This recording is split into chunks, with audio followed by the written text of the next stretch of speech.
Well, hello everyone. Thank you for joining us today for this special edition of Land Auctions, How to Prepare and What to Expect. I'm your host, Carly Jacobson. I'm glad to have three fantastic experts with me today. First, I have Travis Smock, a land broker with People's Company, to share insights and tips from someone inside the auction world.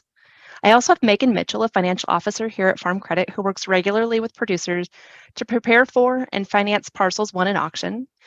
And finally, I have our chief appraiser here at Farm Credit, Kirk Manker, to share how we can help prospective buyers evaluate how much they would consider bidding at an auction. All really great skills here. Travis, welcome. Thank you for taking some time away from your busy auction schedule to be with us today. I'd love for you to start with explaining the different types of auctions and how a seller determines what strategies they will use. As Carly mentioned, my name is Travis Smock. I'm with People's Company. We are a land brokerage firm that handles well over 100 auctions a year across the country. With that, we've become pretty well versed in all the different types of auctions out there. I've seen a little bit of everything all across the Midwest where a lot of you folks are based. So one of the first questions we get, maybe even before, what kind of auction type is it, is how did this end up at auction? And so a lot of times an auction is decided upon because it's a very high quality farm. And we just feel like, as sellers, as fiduciaries to our client, that would maximize the value. Other times it could be set up in a trust that way, set up in an estate where it is required to be sold at auction. And sometimes even that auction type is set up in a will or an estate or in a trust. And so with that, I'll kind of get into the different auction types that you might run across as you're looking to buy a farm. One of the more popular ones now, becoming increasingly popular, would be the online only type sale. There's a couple different options of online only. You may have seen an auction that you have a regular 10 o'clock start time. You have an auctioneer that cries the auction and everything is done virtually. There's also the timed online auction, which would be kind of more of an eBay style auction. That's pretty popular now as well. Gives everybody the opportunity to bid along, and then it has a set close date and allows people to bid completely online. In-person auctions, obviously, that's the oldest one in the book. You have an auctioneer up there, not myself. Nobody would want to hear me trying to cry an auction, but a lot of very good auctioneers out there that will cry an auction where you rent the local community hall. Even more popular now, or in addition to that, you have the hybrid option. So you have the in-person auction and a hybrid option where people can bid online if they're out in the combine, or if they're down south or for the winter or on vacation or anywhere else. You can still participate in that auction. Within those in-person auctions, you have your traditional auction, which is if you have 4 tracts, you sell at tract 1, then 2, then 3, then 4. Or you could have the buyer's choice auction method, which would be sold as a price per acre. And the high bidder after the first round of bidding would pick which tract or tracts they would like. So they could choose all 4 tracts and the auction would be over, using my previous example, or they could take 2 tracts and then, say tracts 1 and 4 are still left and that process would start over again. Another option that you've seen probably a lot of times, especially a lot of attorney auctions, end up being a sealed bid. There are 2 different types of sealed bid auctions as well. The first one would be just a one chance sealed bid. So everybody submits their offer and it's kind of a one and done scenario. The high offer is taken or countered sometimes. The other option would be you get invited back. And so with that one, usually they take the top 5 bidders, come back into a room and then kind of duke it out amongst themselves to decide who the winner is going to be. Another auction type you've seen probably across the Plains states, not as popular in Iowa and some of the I states, I guess, but that'd be the multi-parcel auction. And so with that, you can bid on any tract at any time. So your bidder that only wants to buy a 40-acre or 80-acre parcel can bid on the parcel they would like, and you might have an investor or large farm operator that's interested in buying the entire portfolio, and everybody bids against each other. At the end of the day, that's a much longer auction process, but it does kind of squeeze all the money out of the room and give every single person in the room the same opportunity to buy. So those would be our main auction types. I think we're going to hand it over to Megan here. Thanks, Travis. It's helpful to hear about the different types of auctions. oftentimes we don't know about all the differences. So knowing what to expect is important. I'm going to turn it back over to you, though. I want you to explain a little bit about how is this auction going to work? Can you talk to us about that, please? Yeah, one of the main things that we selfishly ask for as an auction company is we would like the bidders to reach out to the company, and understand exactly what that process is going to look like. And so with that, understanding the terms and conditions is extremely important. Every auction is unique. Every property is unique, as you know, and the terms and conditions, might be different for each particular auction. You might have first those different auction sales types, but you might have different closing type options. You might have, one might be a very quick close in 30 days, and you might see a 60 or a 90-day close. And obviously that's something that's, very important. If the farm is being leased or not is extremely important. If it is leased, if you get the income or if that stays with the seller. And so there's just a lot of different things that can be spelled out, through those terms and conditions. Also, you'll want to know your bidding options. So, can you only bid in person, or is there an option to bid online? And then, it kind of goes down to whatever you're most comfortable with, but you can talk through that, with a trusted advisor or with the real estate broker that's handling the deal. And then also understand how that technology works if it is an online bidding platform. We always encourage people to get logged in early. It never fails that if we have an auction at 10 o'clock in the morning, somebody is logging in at 9:59, and then they're wondering why they haven't been approved yet. And obviously, to keep the integrity of that system intact, we want to make sure we talk to every single bidder. So we always ask people to log in ahead of time. If it's an online only bidding platform, maybe put a bid or two in so you understand it, kind of in that last half hour or hour rush where you might see the prices come up. Also, people like to kind of determine their strategy and how they want to bid. I think a lot of people have, different thought processes on what's better or worse. And I don't know that, bidding really fast or waiting till the end really has any advantage necessarily. But you do want to determine, how you plan to bid. Some folks like to bid online while sitting in the room, so they understand kind of what's going on. They see everything around them, but they may not want somebody to necessarily know that they are the ones bidding on it unless they become the high bidder. Other people want to sit around like-minded folks. They might want to sit around their trusted advisors, their lender. You might want to sit close to the back of the room where you could hop on a phone call with a spouse or with a business partner. And so, figuring out where you want to sit in the room can be pretty important. And then, when to bid.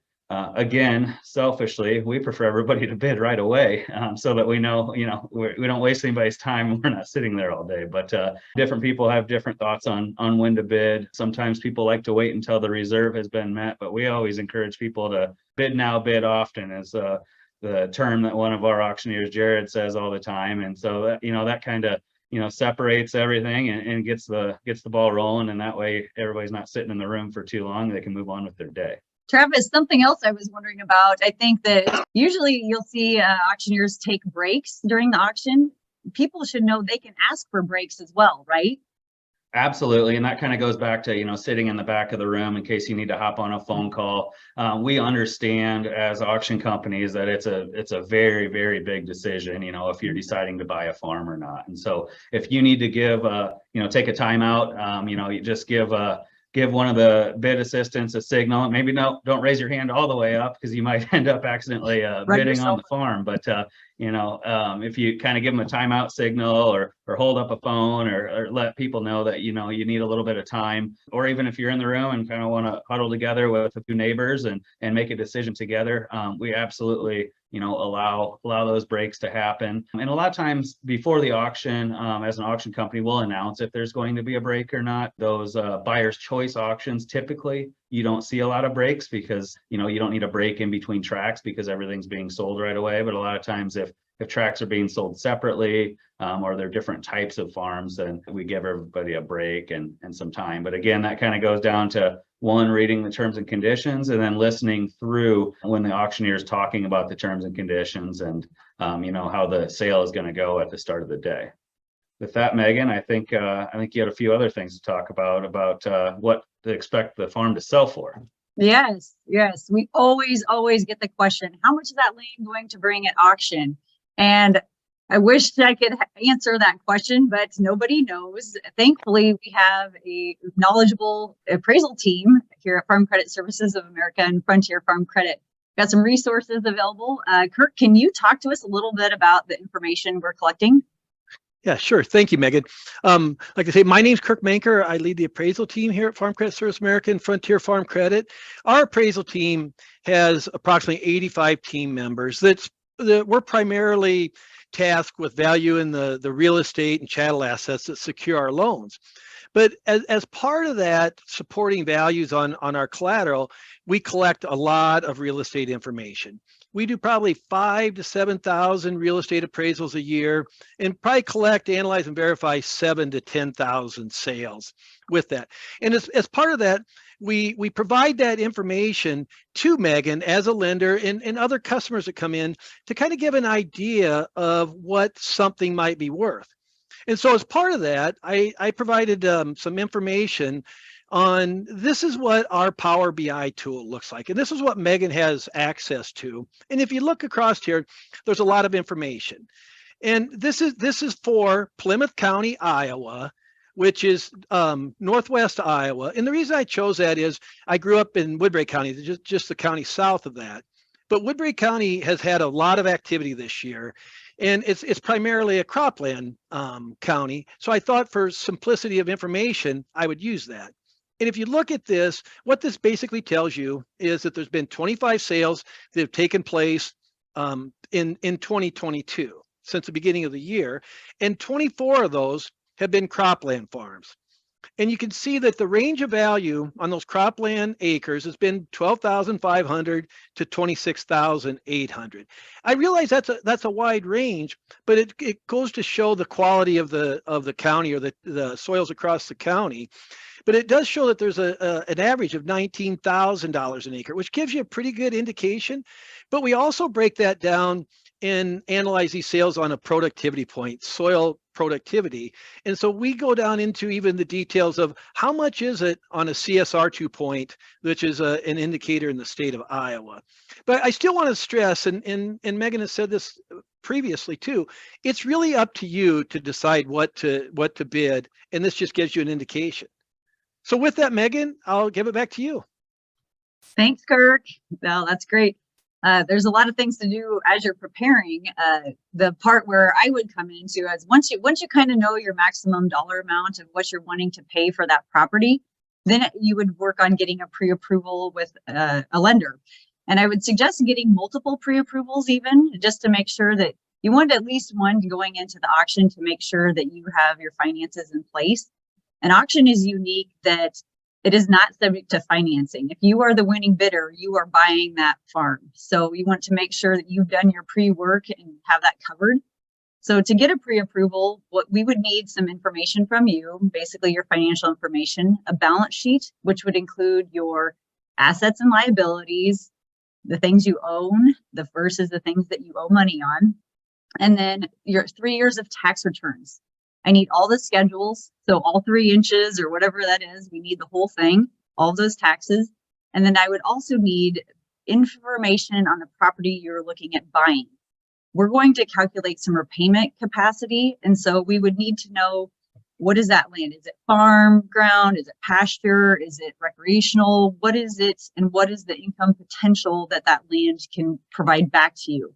We're going to calculate that when we're running numbers and running payments. So get us and any lender your information, get a pre-approval so that you know that you have that established. I would also suggest that you would review it with your accountant as well. There's oftentimes people want to make sure that you just need to know the tax implications if you were the winning buyer. Oftentimes people want to know, what is the depreciation what can I depreciate? The fences, the buildings, what's the tax benefit to owning this? And then also maybe review it with your attorney. So sometimes people, for estate planning purposes or liability or whatever, they're going to want to take title to that property in an LLC or a trust. You're going to want to have a conversation with your attorney to make sure that you've got that plan in place. Again, if you are the winning buyer, things are going to happen pretty quickly. The last thing that I've got on there is giving me your maximum dollar amount. When you're asking for your pre-approval, you don't wait for me to tell you how much you can afford. I need to know from you what you're willing to pay. Because if you're sitting there in the auction, it's moving very fast, it's quick. You want to be sure that if you could get it, if you could bid one more time, raise your hand, you want to make sure that you've got that approved. That information stays between you and I don't tell Travis. He doesn't ask either, but I'm not going to tell him what your maximum amount is. That stays with us. And hopefully you get it bought for less, but we just want to make sure that you have financing approved for whatever amount you're looking for. So once you've got your pre-approval, now it's auction day. What happens? Yeah, that sure would be nice, Megan, if we knew what every person was going to bid going into the day. Yeah. You know, it would lower our stress level a little bit. I'm sure the sellers as well. But yeah, auction day. So kind of going back to a few of those, you know, tips that we talked about before of, you know, where do you want to sit? You know, how early to get there is another question we get. You'll find most people don't show up to an auction until, you know, 10, 15 minutes before that 10 o'clock or 1 o'clock start time. You know, people have other things to do during the day, but you can get there a little bit early. There's usually some good coffee, some donuts, some cookies, something to snack on. And so, you know, we always encourage people to come early enough to ask us any questions that they might have. And then also, you know, going back to where you want to sit, if you want to sit at the front so you can really understand and see and hear everything going on, or sit at the back so you can step out and make a phone call. Those are all good things to think about. One other tip that I wanted to bring up is we always encourage people to look at every tract in an auction. So, you know, a lot of times you might have your typical, you know, 80-acre auction or 40-acre auction, but other times, you know, especially in estate type situations, there may be 300, 400, 500, 1,000 acres there, split up into, you know, 4 to 12 different tracts, maybe more. We always see people that get really stuck on 1 or 2 tracts. Maybe it's that tract across the fence row, or the one that they've been driving by every year for 30 years wishing that they owned it. But we encourage everybody to take a look at every tract, because especially in those larger estate sales or larger portfolio sales, it's inevitable that 1 or 2 of those farms may sell under the market, when a couple of them may really take off and surprise everybody. And if you pay attention to you know, exactly what is for sale and kind of have a number in mind on each of them, you have a lot better chance of buying something that could really help you out long term. So I always encourage everybody to look at that and figure out how it may fit into their operation. One example I have, I won't say his name, but a good friend of mine, him and his brother were looking at an auction here in Northeast Iowa a few years back. This is when the local market was probably about $10,000 an acre, and they had a 40-acre farm next to some family land that they really wanted to own. I think they pushed that auction to $12,000 or $13,000 an acre and didn't get it bought. And there was an 80-acre tract across the road that sold for $8,100 an acre that had the exact same soil types on it. And so, you know, that kind of goes back to, you get so stuck on that one piece or really needing that piece.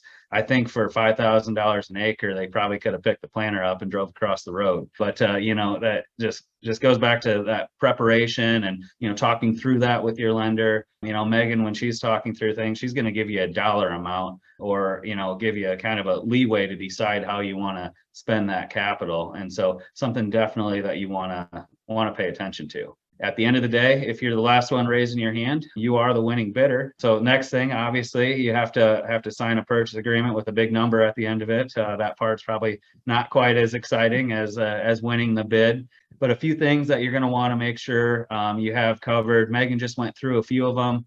You know, understand how you want to take title. So meet with your trusted advisors ahead of time. If you're going to create an LLC or S corporation, or if you have a trust, you know exactly how that's worded, how you want to take title there. Make sure you have, you know, your earnest payment, know where that's going to come from. You also want to have all the contact info for any business partners you might have, your lender, any trusted advisor that you're going to send a copy to, you know, if it's your attorney, your accountant, or anybody else, and just making sure you have all of their contact info that you can give to us. That way, when we're sending out, you know, that signed purchase agreement after the seller has signed it, we can send out one email. It's a lot cleaner, and nobody's trying to chase that down later on, to decide where it needs to go. Especially in some of these quicker close scenarios, it's great to have all that information right away. With that, I think Megan has a few other items. Well, Travis, I wanted to talk about that earnest money deposit a little bit more.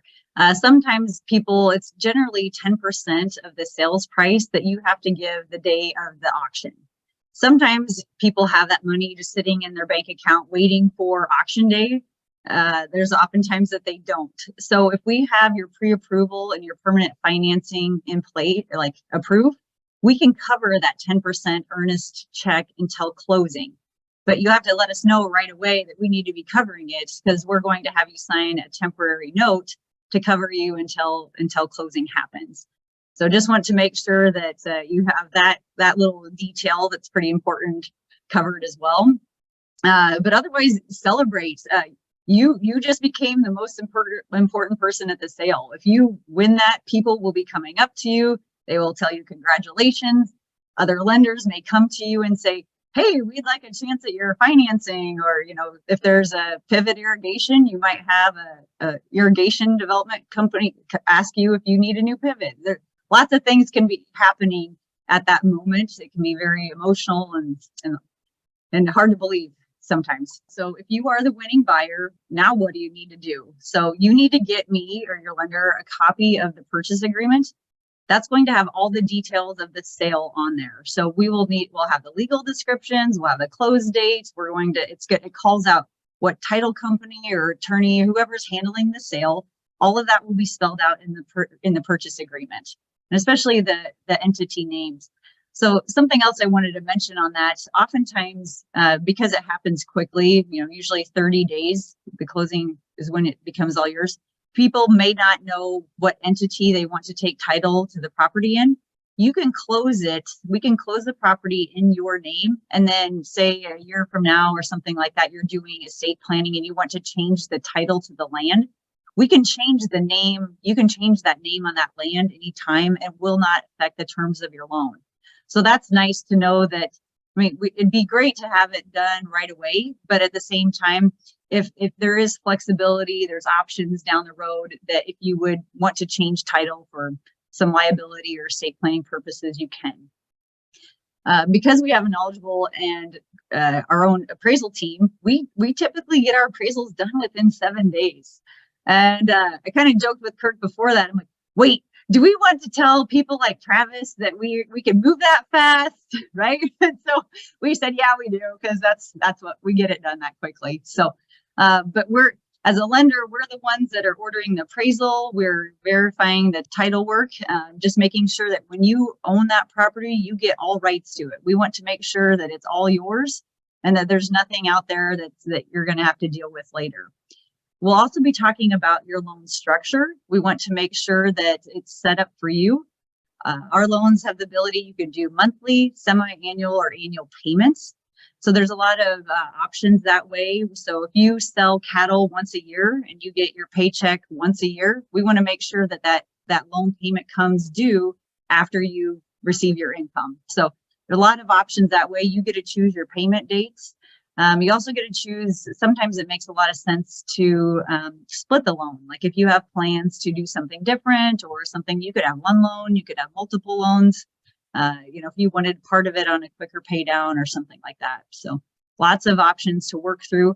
And really, you don't have to choose that until almost about a week before closing. So you can get pretty far in the process before you have to pick a rate and pick a term and know what you're doing there. When it's time for closing, the lender usually meets you at the title company or attorney's office.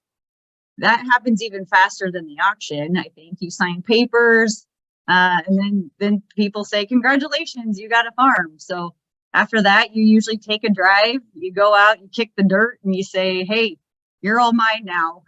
So that's kind of fun for you. But yeah, congratulations. You just bought yourself a farm. That's great. I appreciate that. And it's such a great look at the process. And I know there's a lot more questions out there. And in fact, we've got a couple good ones in the hopper right now. And I'm going to jump to like the question that everybody really wants to ask, especially like Kirk and Megan. And I mean, all three of you, Travis, as well. What is going on with land values? What can you tell us about where we're at right now in the climate and what's going on? Yeah. So we in Iowa specifically, really track the market, being an Iowa-based company. So we track every auction sale across the state. Our appraisal department does, and with that, we've seen the prices decline just a little bit from the highest, time we saw, which was in that July timeframe. We're down about 5% or so over the last month. But I think that number is a little bit skewed because we tend to see most of our sales in that November, December timeframe. So I don't know that that's any reason to panic by any means. I know the record land sale in Iowa just happened a couple weeks ago, and I think last week there was a record land sale in Indiana. So, obviously prices are still extremely strong, especially really high quality farms. I mean, that seems to be the pieces that are really, really selling at, higher than ever. Some of the maybe C quality farms, a tougher B quality farm, you might say, or something that's not 100% tillable. Those are the ones that we're seeing maybe a little bit more volatility on. It kind of comes down to the neighborhood. So if it's a place that there have been 20 land sales in the neighborhood in the last year or two, and it's a tougher farm that nobody's gonna get real excited to own, that one might end up a little bit softer. Where if it's a neighborhood you haven't seen a sale, or it's just a really high quality farm that somebody knows that they're going to want to own and pass down to the next generation, then those pieces are the ones that tend to still stay very, very strong. And I think there's a lot of optimism moving into the fall, after everybody gets their grain in the bin, knows exactly where they're at, financially on the year. It makes it a lot easier to make a decision on if you want to put some capital into land or not, rather than when the crop's in the field, it's a lot tougher decision not knowing exactly where you're going to stand. Excellent. I appreciate that. Well, and another really great question I think it's important for us to cover is, Kirk, you had shared with us that appraisal data, that summary of information, and is that something that is available to our customers? How do they get access to that? Can you talk a little bit more about that process? Yeah, well, thank you. And we are proud of that data. And I think the best way to go about that is work with your lender, work with your local office and your lender, and they can provide it. Because at that point, you can kind of define what you want, why you want it, and they can work with it through that local knowledge type of thing. So yeah, and even Megan said as we got ready to kick this thing off that she used that Power BI tool twice this morning with a customer sitting across from her. So that's kind of a neat story in itself. Yeah, I would tell you that information is very easy for us to pull. It's a program that's probably unique to us that we can pull that, but you can narrow it down. There's so many ways to modify the search, whether you want to do it for a certain amount of time, certain area, anything like that. And it's very handy just to see kind of what the prices are. Oftentimes people remember that the last high sales that just happened, and they forget about all the other sales that happened that maybe weren't that top of the market ones. So yeah, those numbers are very easy for us to pull. I would say just contact anybody at any of the offices. That's excellent. Yeah, and we do get that question a lot of times when we start talking about farmland values. And I also wanted to share there are a couple other resources in addition to your financial officer, who I do think would probably be your best resource because you can have a bit of a conversation around it. But if you're interested, the county assessor's website is always a great resource, along with any of the land grant universities. They have a lot of data on this as well. And lastly, I do want to mention that our farmland.com website has quite a few different calculators out there available if you want to calculate different like values and ROIs on different pieces of farm ground. So I would encourage you to check out farmland.com if you're trying to review a piece of ground as well for potential bidding prices. So I hope all of you have enjoyed this auction webinar today. Thank you, Travis, Megan, and Kirk, for sharing your expertise and in the audience. Thank you so much for joining us.